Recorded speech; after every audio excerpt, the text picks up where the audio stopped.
మరొకసారి నీ సన్నిధికి చేర్చుకున్నావు. వాక్య ధ్యానంలోకి వెళ్తున్న మమ్మల్ని జ్ఞాపకం చేసుకోనండి. గ్రహించుకునే హృదయం హత్తుకునే మనసును వాక్య ధ్యానాన్ని మీరు ఆశీర్వదించి మేలు చేయండి, మహిమ పొందండి. యేసుక్రీస్తు నామమును బట్టి వేడుకుంటున్నాం తండ్రి, ఆమేన్. ఎవరు మన దేవుడు, మన దేవుడు ఏమై ఉన్నాడు? ఇది చాలా ముఖ్యమైనటువంటి విషయం. చిన్నగా ఉన్నప్పటికీ ఇది చాలా గంభీరమైనటువంటి నీ దేవుడు ఏమై ఉన్నాడో నీకు తెలియకపోతే నువ్వు ఆశీర్వదింపబడవు, నువ్వు దీవించబడవు, నువ్వు మేలులు పొందలేవు. నీ జీవితంలో గొప్ప ధన్యత నీ జీవితంలో చూడలేవు. నువ్వు మొట్టమొదటిగా ఆదికాండంలో మరి అబ్రహాము ఆశీర్వదింపటానికి కారణం ఏంటి తెలుసా? ఆయన నమ్మాడు. ఆదికాండం 17:1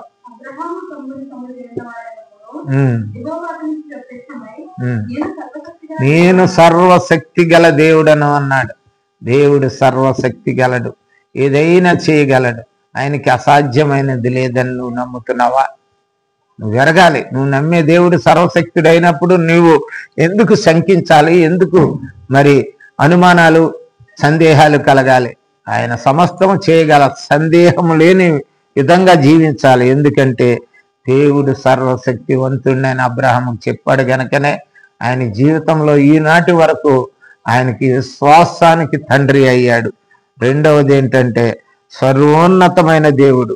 కీర్తన గ్రంథం 7:17 అంటాడు, సర్వ ఉన్నతుడైన దేవుడు.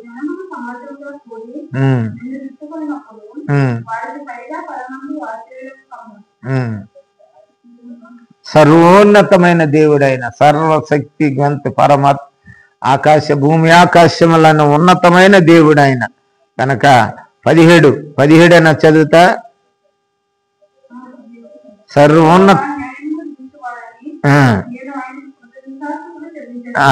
సర్వోన్నతమైన సర్వోన్నతమైన దేవుడైన సర్వోన్నతమైన దేవుడు అయిన సర్వ ఉన్నతాలు అన్నిటికైతే ఉన్నతముగా ఉన్న దేవుడు, సర్వలోకానికి నాదుడైన దేవుడు అంటాడు యెహోషువ 3:13. యెహోషువ సర్వలోకనాథుడు. ఈ నాదుడు అంటే దేవుడు అండి. నాదా అంటే దేవుడు అని అర్థం. అందుకని సర్వలోకానికి దేవుడు అయినే. ఒక్కొక్క దేశానికి ఒక దేవుడు, కాలానికి ఒక దేవుడు, సమయానికి ఒక దేవుడు, యుగానికి ఒక దేవుడు మరి లేడు. దేవుడు ఒక్కడే. ఆయన సర్వ లోకాలకు దేవుడై ఉన్నాడు దేవుడు. అటువంటి దేవుణ్ణి యెహోషువ అనుసరించి గొప్ప విజయాన్ని పొందాడు. యెహోషువ ఈనాటి వరకు కూడా మారని దేవుణ్ణి ఆరాధించి తన అనేకమైన స్థితుల్లో మరి వెంబడించి కష్టాలు నష్టాల్లో ఆదరింపబడి కానాన్ని చేరాడు. కనుక అంత గొప్ప ధన్యత కలిగినటువంటి దేవుడు ఆయన. కనుక యెషయా గ్రంథంలో 54:5 అంటాడు చూడండి,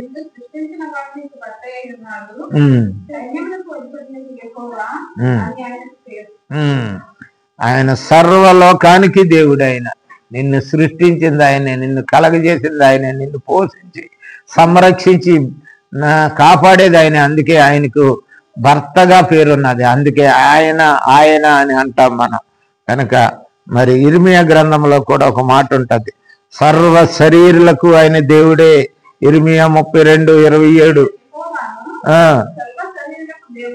సర్వ శరీరులకు దేవుడును, ఆయనకు అసాధ్యమైనది లేదు. సర్వ శరీరులకు ఆయన దేవుడు. ఆయనకి అసాధ్యమైన సమస్తము సాధ్యమే. ఆయనకి నీకు నాకు అసాధ్యం ఉండొచ్చేమో కానీ ఆయనకి సమస్తము సాధ్యమే. సర్వాధికారము గల దేవుడు కూడా. రోమాపత్రిక 9:5 చూడండి,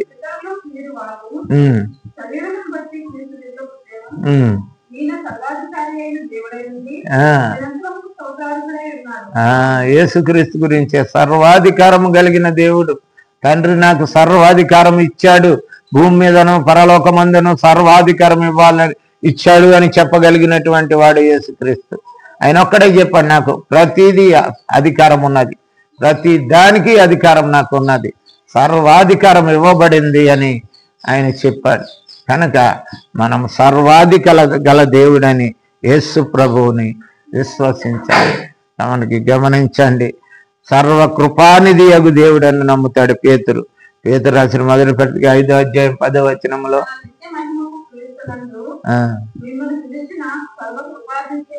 సర్వకృప అనేది నీ కృప అనేది ఒక నిధిగా కలిగిన దేవుడు. ఎంతమందినైనా కృప చూపే దేవుడు. కృప నిధి. ధనం ఏమిటంటే ఆయన ధనం. ఆయన మనకిచ్చేది ఏంటంటే, మనకు అనుగ్రహించేది ఏమిటంటే ఆయన కృప మాత్రమే. ఆయన కృప అనుగ్రహించే దేవుడు, సర్వ కృప కలిగినటువంటి దేవుడు. మొదటిది మరి సర్వశక్తి గల దేవుడు. రెండవది సర్వోన్నతమైన దేవుడు, సర్వలోకాలకు నాథుడైన దేవుడు, సర్వలోకనాథుడు, సర్వలోకమునకు దేవుడు, సర్వ శరీరాలకు దేవుడు, సర్వాధికారము గల దేవుడు, సర్వ కృపానిధి అగు దేవుడు. ఆ దేవుడు నీకు నాకు కలిగి ఉన్నట్లయితే నీ జీవితంలో నువ్వెవరిని ఆరాధిస్తున్నావు, ఎవరి మీద నమ్మకం ఉంచావు, నిన్ను దేవుడు తన యొక్క శక్తిని, తన సమస్తాన్ని నీకు అనుగ్రహించటానికి ఆయన సిద్ధంగా ఉన్నాడు. నువ్వు ఎరుగుదువా? అందుకే 91వ కీర్తన మరి 14వ వచనంలో అంటాడు, అతను నేను ప్రేమించుతున్నాను గనక నేను అతన్ని తప్పించేదను, అతడు నా నామమును ఎరిగిన వాడు గనక నేను అతను గణపరిచేదను. నీ దేవుని నామాన్ని ఎరుగు. నీ నామాన్ని ఎరిగినట్లయితే ఎంత గొప్పవాడు. సర్వశక్తుడు, సర్వోన్నతుడు, సర్వలోకాల నాథుడు, సర్వలోకానికి దేవుడు, సర్వ శరీరాలకు దేవుడు, సర్వాధికారం గల దేవుడు, సర్వ కృపానిధియగు దేవుడు అని ఎరిగినట్లయితే తప్పకోకుండా నీవు హెచ్చింపబడతావు, గణపరచబడతావు. దేవుడు అట్టి రీతిలో మరి నిన్ను నన్ను జ్ఞాపకం చేసుకున్న గాక. ఆమేన్.